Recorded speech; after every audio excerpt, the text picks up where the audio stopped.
Okay, I started this late, and we died on the first bolt, so I'm restarting it. So there's too many explosives spawning. There still is. So the first bolt, if you go up these stairs, is going to be these skitterflies. And what the skitterflies do is the longer you fight them, the more enraged they get, and they get a damage increase. And then they will jump to random players. You can see them jumping to random players, and then they deal a burst of single target damage to that player. So keep players topped up, and then also if you have any kind of soothe effect, you want to be using that on them to dispel their enrage that they get. There's also these buffs at the start of the dungeon. There's these Dragonflight recruiters. Generally, just get the red one because that's versatility, but you can also get the other ones. There's haste, mastery, versatility, and crit, and then there's also like a healing one, but I don't think anyone takes the healing one. But yeah. Next up, we have the Vile Lashers and the Hungry Lashers. So the Hungry Lashers don't really do anything, but the Vile Lashers, they will spawn these green swirlies under everyone's feet. So whenever that happens, you want to just make sure that you get out of the way. It's the detonation seeds. And depending on these little hills and stuff that you're on, it can make the swirlies like almost invisible. So keep that in mind and just be careful of that.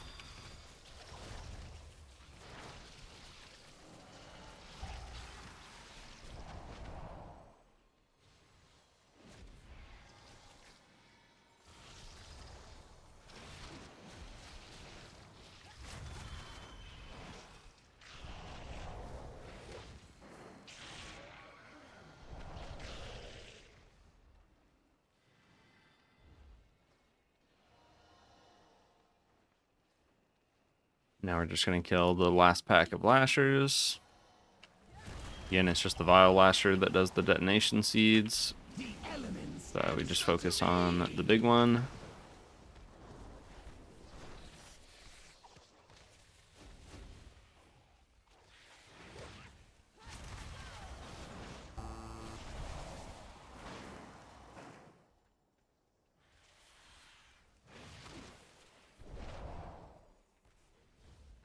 Alright, and then once you kill all the Vile Lashers, it activates the boss. There is too much life magic. What are you doing? And this boss is pretty straightforward. There is too much nature. What are you doing? Mark yourself with a blue. What is that thing? This is your fault. So for this boss, we're going to want to stack up on one place. So everyone's going to want to be stacked up on top of each other. And then basically the boss is going to do a few abilities. So Bark Breaker is just a dot that it puts on the tank. So whenever the tank has Bark Breaker, you're going to want to keep them topped up. And then after this, the boss is going to cast Germinate. It's going to spawn these little swirlies, and you're going to rotate either clockwise or counterclockwise, or both like we did. And avoid the swirlies on the floor while also trying to keep them as like compact and tight as possible. Then the next thing he's going to do is spawn this ancient branch. The branch is going to cast Healing Touch on itself to try to heal itself. You want to interrupt that and then also kill the ancient branch, and then as soon as it dies, it spawns this zone on the floor. You stand in it, and it removes your bleed that happened from the Germinate. Or from the, the Bark Breaker. And then the next time he does Germinate, he's going to also spawn. He's going to turn all of the Hungry Lashers into, all the sleeping ones into Hungry Lashers. They apply a poison debuff. You want to dispel that off the tank. Here comes Germinate again, so we rotate around the boss. And whenever the boss casts Branch Out, which is where he spawns the Triad, we all get this. You can't see it on my frames right now because I can't dispel it or anything, but we all get this Splinter Bark bleed, and it's just a pretty heavy-hitting bleed. And the way you remove it is by standing in this when you kill the tree. It removes the bleed, so that's why it's important to kill the tree as fast as possible. Now we have Germinate again. We're kind of all on different sides of him, but that's okay. Now we have Burst Forth.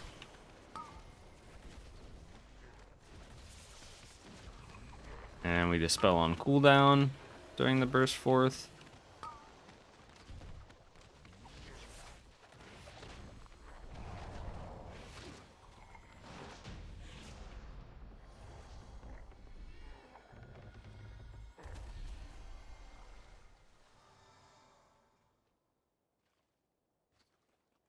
Now it looks like we're going back this way. We also didn't lust. That's odd.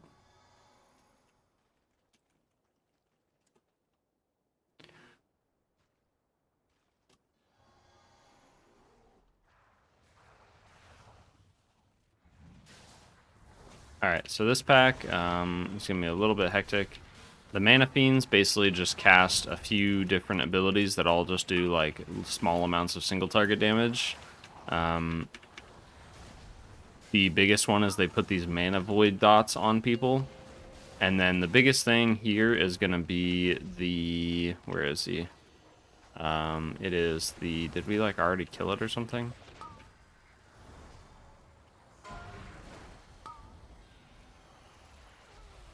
Oh, yep. Oh, Mystic Blast, there it is. The Spellbound Scepter. I was literally trying to find that. So the Spellbound Scepter is going to be the most dangerous in that entire pack, as you just saw right there. And it casts Mystic Blast, and if that goes through, it just does an enormous amount of group-wide damage to everybody. So you want to make sure that you interrupt that. And then the Corrupted Manafiends, you want to be interrupting them too, but they're not as important because they just apply like moderate to mild damage over time effects on people and stuff, so it's not as big of a deal. Marked by lightning.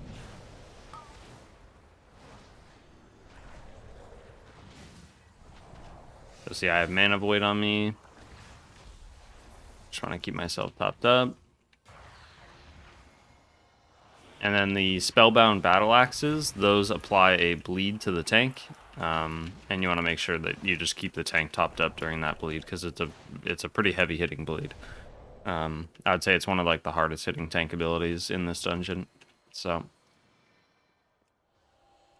now we have a Battleaxe and a Scepter, so we're going to want to watch the bleed on the tank and then interrupt Mystic Blast whenever it goes through. There's the Severing Slash on the tank, so we keep him topped up.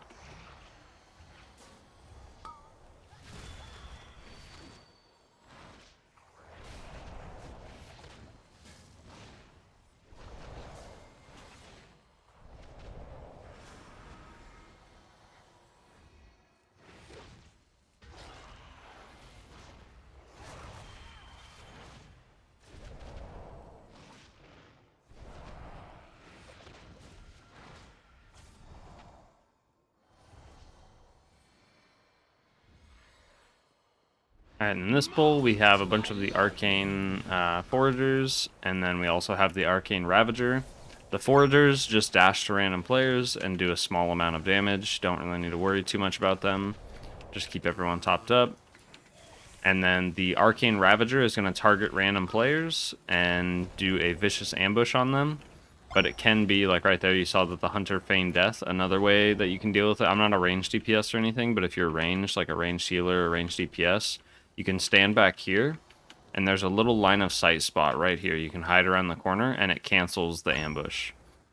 And then that way he just stays in the group the entire time. On Sanguine Week, that's probably not the greatest idea, but essentially what it does is he just dashes to the player that he's targeting, and then after he dashes to them, he'll do a Rift Breath, which is just a big frontal back towards the group usually. So just keep in mind when he dashes away to watch out wherever the breath is.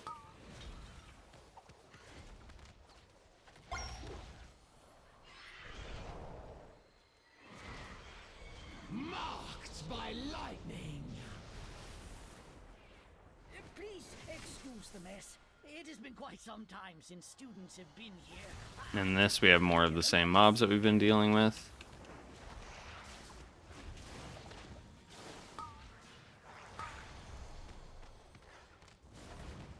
More of the Manafiends, more of the Battleaxes. The only thing added in this pack is going to be the Unruly Textbooks.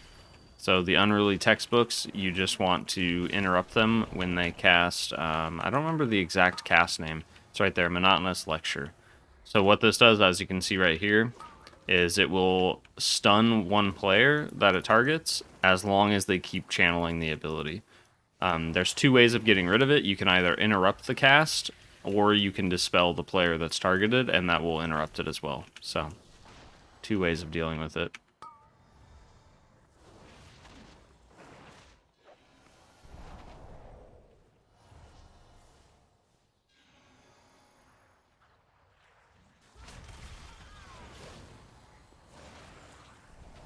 And same thing in this pack. We have the Battleaxe, we have a Textbook, and we have 2 of the Manafiends.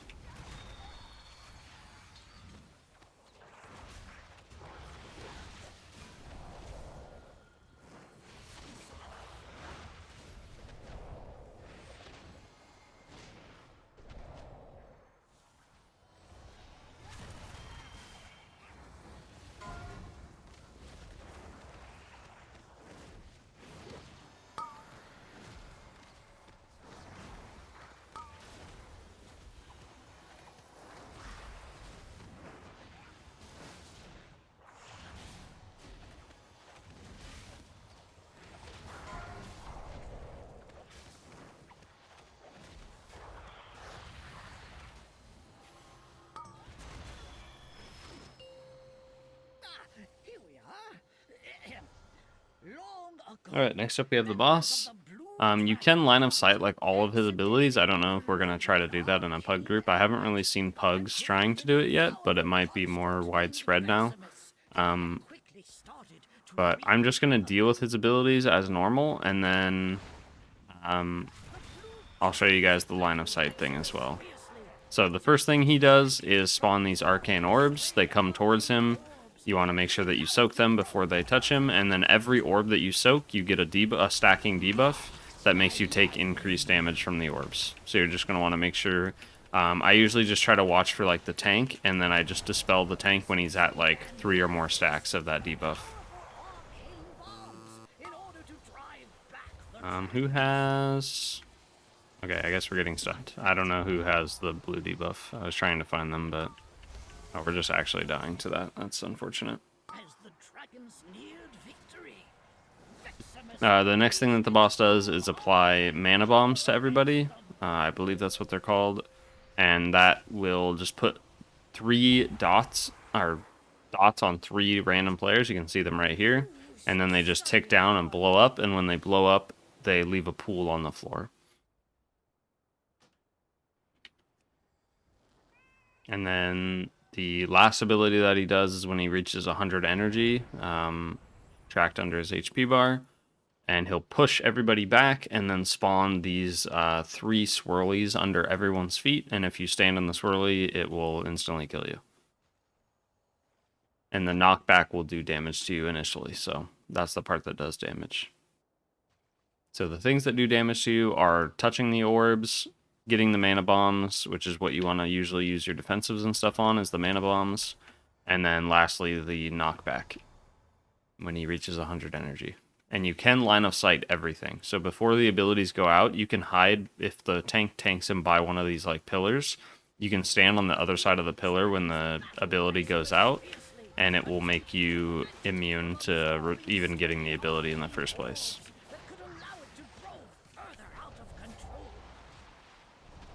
The boss also does a frontal, you can see at the tank, but usually the tank will just have that facing away. So here, let's see if we can line of sight this. So this is the mana bombs going out. No, I just went on the 3 other players. I assume like everybody has to line of sight, otherwise it'll just target other valid targets.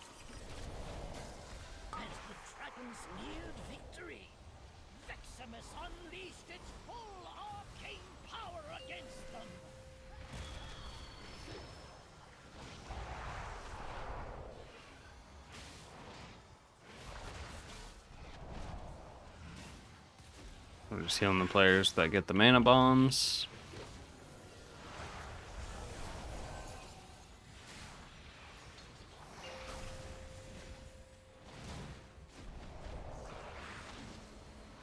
Dispel the Hunter, because he's at 3 stacks. I set offensive for my mana bomb. The most important thing on this fight that you're going to notice on higher keys is basically just any time you have a mana bomb, you don't want to be soaking any of the arcane orbs coming in towards the boss. You only soak the arcane orbs if the mana bombs are not happening currently, or you're not targeted by the mana bomb. So like here, the Demon Hunter isn't targeted, so he would be the one who would want to pick up like an orb or two. But if you have a bomb and you soak an orb at the same time, you're gonna die most of the time. It's just a really rough overlap to deal with.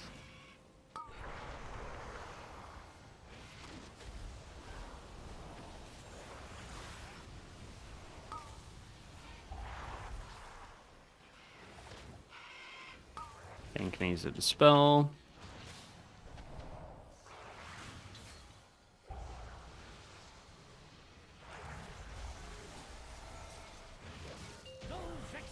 Tried its best to defeat the dragons.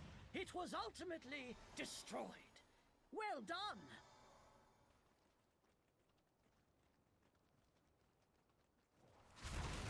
More of the same mobs that we've fought before.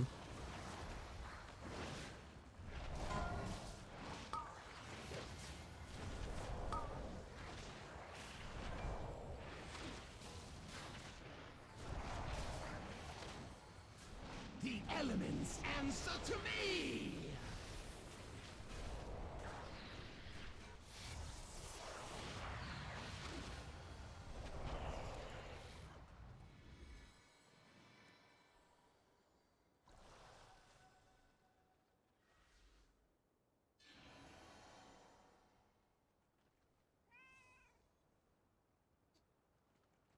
Looks like we're gonna be skipping these.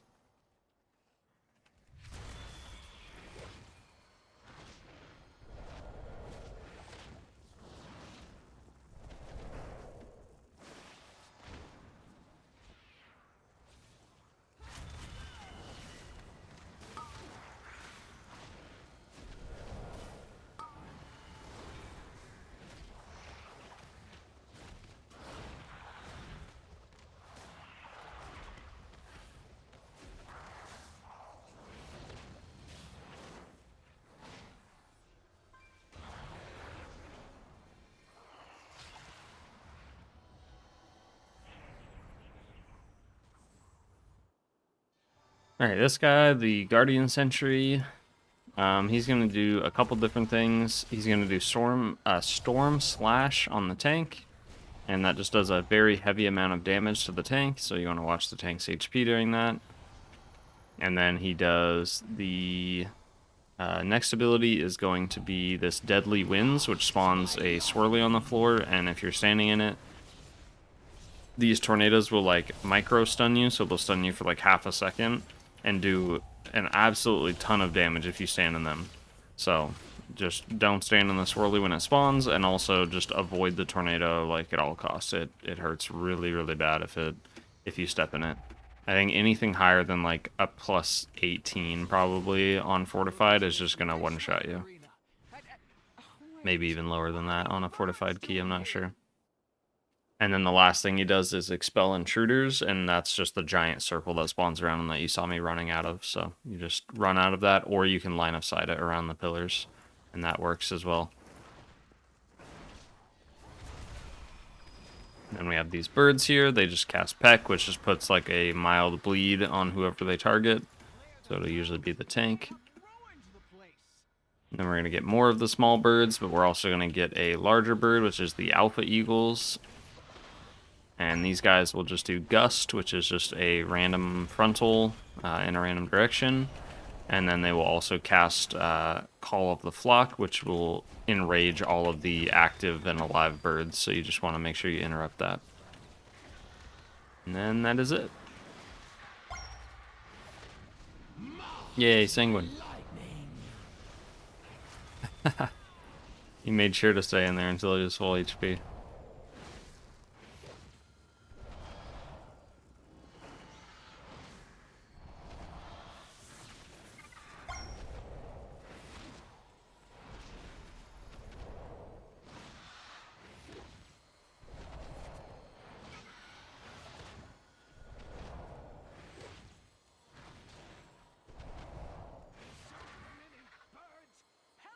Get rid of them.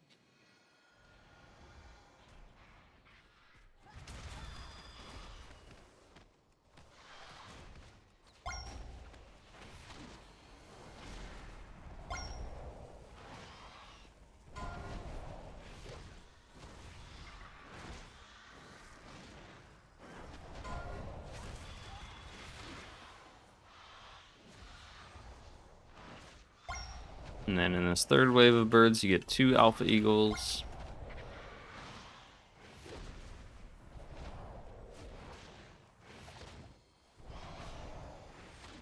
Marked by lightning.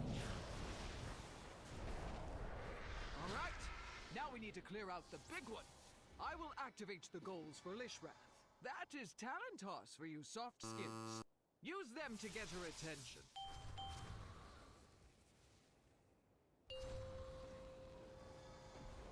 Huh, at least we know that works.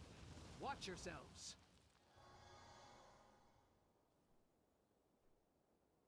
Alright, the core way that this boss works is first the boss is going to do Savage Peck on the tank. It does a heavy amount of bleed damage to the tank, so you just want to keep the tank nice and healthy during these bleeds. They hurt a lot. And then the boss is going to cast Deafening Screech, and every time the boss casts Deafening Screech, it's going to do more ramping damage from the first one. So now, like, the second one will do more damage, the third one will do even more damage after that, and so on and so forth. And you can see this bleed, like, absolutely just ripping this tank apart. So here comes the second Deafening Screech, and then basically the way you reset the damage on Deafening Screech, because eventually it will just kill you, usually like by the fourth or fifth time, it's going to just start like doing 80% of your health and damage. So once the goals activate, you usually want to, it depends how long the boss is taking, but usually every third Screech is when you want to pick up these orbs and you want to dunk them into one of the goals. I like to start with the fire goal, so that's what we're going to start with. Yeah, you can see there, someone got one shot. So now before the fourth Screech, we want to dunk all of these orbs into the fire goal. And I think the tank is going to die here. Okay, no. And so what that does is now it stuns the boss, it activates that goal, which the goal does specific things, like this one spawns a bunch of the fire swirls everywhere constantly for the remainder of the fight, so it turns it a little bit more hectic. But now it resets, so now you can see Deafening Screech is back to 1 on my bigwigs, so it's saying that that's like the first one.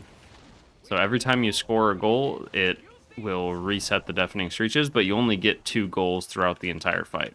So that's why you can't just activate them right away and just go with it, because then the Screeches are just going to ramp up too high. So now again, usually the play is you wait for another like 3 Screeches, and then you would dunk in the other goal, which is the wind goal. So there's the second one. Now we wait for one more. And usually on that last one is when we're popping like defensives and stuff like that, because obviously that one does the most amount of damage. Marked by lightning. And here comes the third Screech. Pop a defensive. Heal everybody up. And then now we should be dunking into that goal. And there we dunked. And now this goal will spawn tornadoes everywhere. See, it gets like super hectic. Like right there, that was such a tight space to be able to dodge.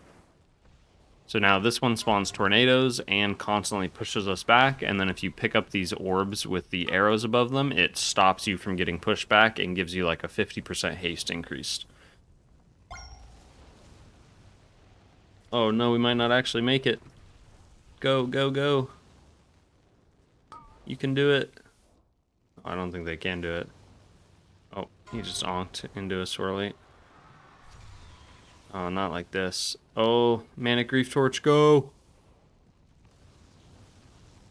Nope, they're not going to get it. That's unfortunate. Well...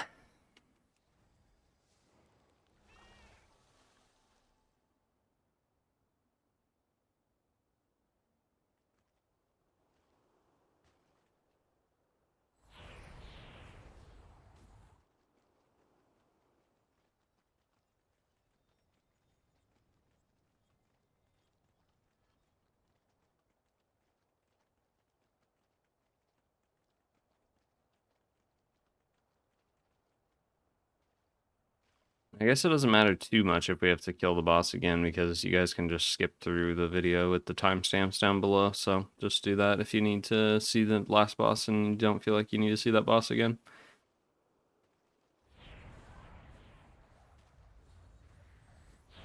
What? Why does it do that?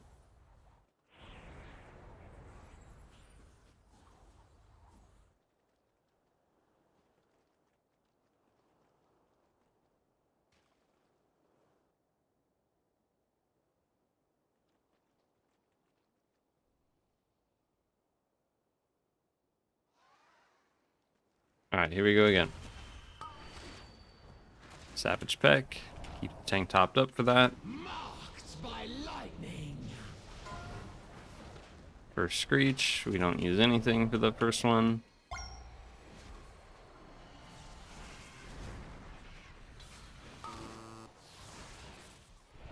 Another Savage Peck. Keep the tank topped up.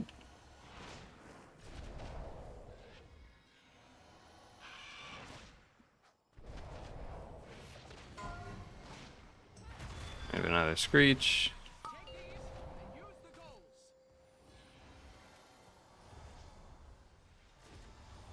Oh my, the tank is getting ravaged.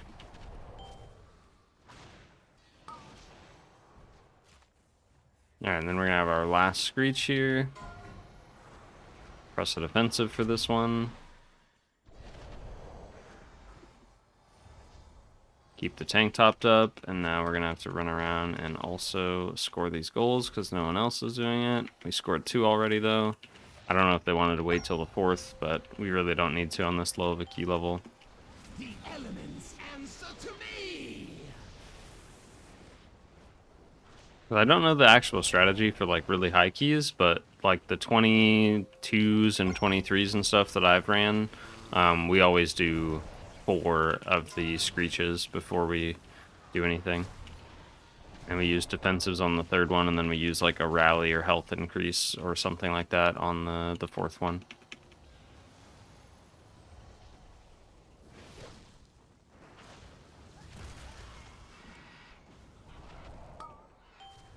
Savage Peck here. We need to heal up the tank pretty well.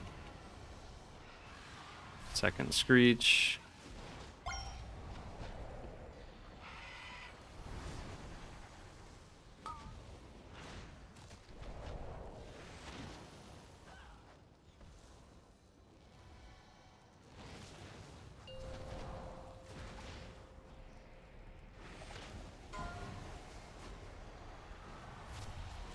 Looks like we already reset before the 3rd, but that's okay because the boss is already almost dead, so that's totally fine. Marked by lightning.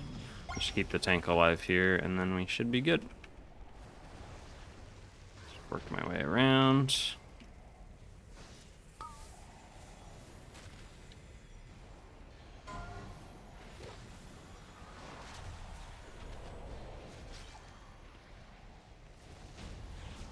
Cool, that was much cleaner.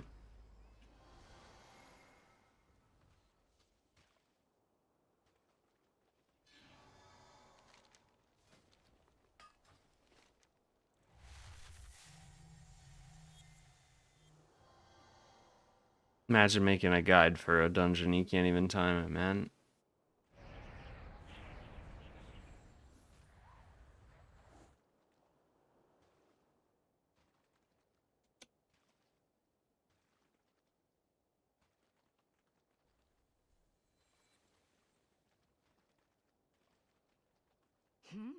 We have been gone for some time. The growth here.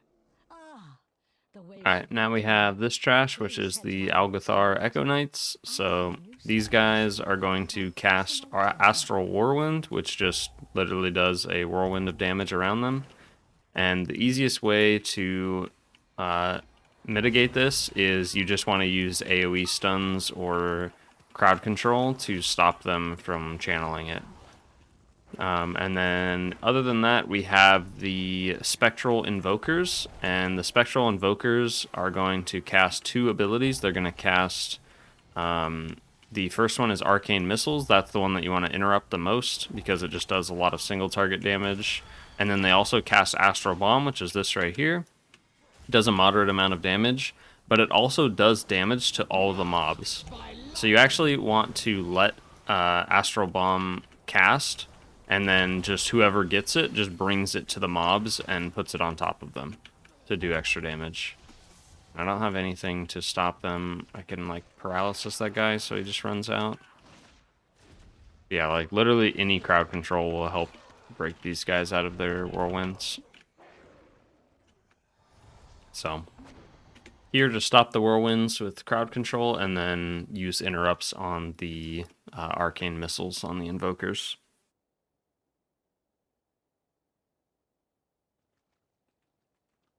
And if you can't stop the whirlwinds, which happens pretty frequently with pugs and stuff, just make sure you're not just like sitting there standing next to them, because you'll take a bunch of damage, obviously. And we interrupt that astral missiles. Our arcane missiles.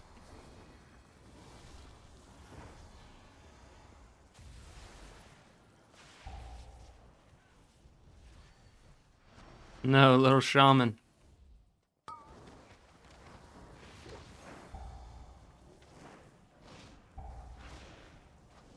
Greetings, new. Who are you? You are not registered here. This room is only for students. Head to the registrar at once.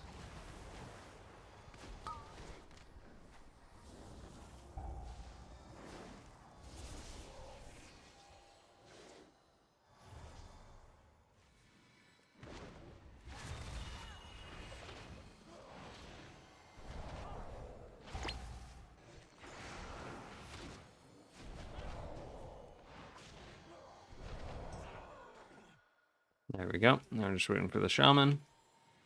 Then we have the last boss.